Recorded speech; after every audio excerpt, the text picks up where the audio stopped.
quality checks are not on point, you are in the right place. Hey guys, welcome back to the channel. If you are ready to put down that broom and boss up, then I am your cleaning business bestie, Felicia, and I'm going to show you just how to do that.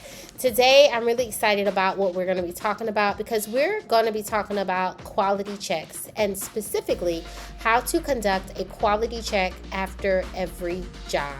So if you want fewer complaints, if you want more 5-star reviews, then quality checks are truly your secret weapon. So at MacMaids Academy, I truly believe that great work must be verified. So let's walk through how to perform quality checks that actually work. So the first thing is you want to use a 5-point checklist. So anytime that you're doing a quality check, have your checklist there and make sure that you do a run through of your checklist as you are looking into what's going on the property, whether it's commercial or it's residential. You want to check for all of the overlooked small details, right? So any streaks, any crumbs, any of the overlooked details you want to check for. You also want to review our rooms before leaving.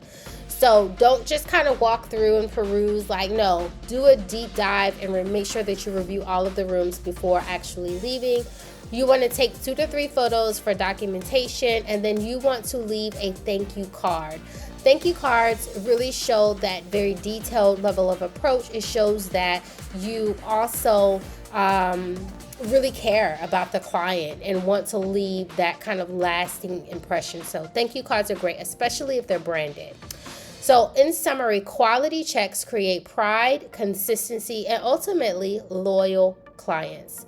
So if you need to have some assistance with setting up quality checks or really understanding in more detail how to create or complete quality checks, I would love to work with you one-on-one.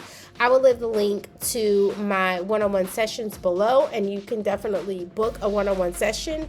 Especially if you are a cleaning business owner, I think it will definitely help you along your journey. Thank you so much for joining me today for this video, and I'll talk to you in my next one.